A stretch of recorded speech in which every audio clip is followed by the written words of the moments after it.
लड़की वही इंसान के करीब जाते जिन इंसान ओखर दिल में जगह बनाते और तय मोर दिल में जगह बना डरेस परमानेंट। की कोयलिया घन अमरैया बन के बहेलिया आज हम कुछ हटके पढ़ब। फिर हटके काबा पढ़बो सर? मैं तो यही जगह बैठूं। नहीं हूं तो मोर जगह मैं पहले बता देता हूं। कोनो बात से गुस्सा उसका गुस्सा दिलावे तो गुस्सा नहीं हो। गुपचुप वाले तोर नजर में हीरो बन गए, मैं विलन। का बात करो था विक्रम? खबर देखा तरह से होला, जब देखो तब टुकु टुकु देखा तरह से। माया कर लेना, माया कर ले, माया कर लेना, माया कर ले। वाह दरे कर तो लॉटरी लग गया हमले भाई। काश महू अति बड़े बंगला के दमान रही तो ना तो मोर किस्मत चमक जाती। हाँ बड़े तू दमान बनता और अपन उस बंगले को भसका देता रे बाबा। और ऐसी की तैसी पीटी साहब के मौसी। बेइंतहा मोहब्बत हो गई तुर से मोर डार्लिंग।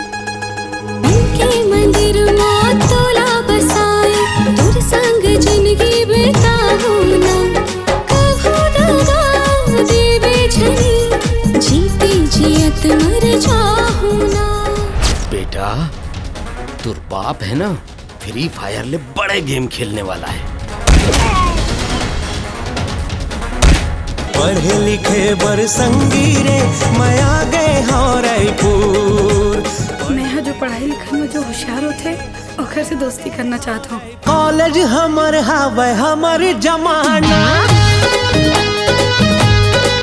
अरे हम छत्तीसगढ़िया हमर ले जमाना है। अरे इतनी मेहनत करके मैंने इतना पैसा कमाया, इज्जत कमाई, किसके लिए? सोनिया भीख मंगाला हीरो समझते अमोल दू कौड़ी के। दू कौड़ी के हंस ते कर पाए के दू कौड़ी के समझ। अगर आज ये रिश्ता नहीं हुई तो पापा जीते जी मर जाही सोनिया। जात मयारू अपन दुआर मोरे मयाला देवे बिसार। आपके मान सम्मान मोर पर सबसे ऊपर है। वो घर भर में कोई लभी छोड़ सकता हूँ।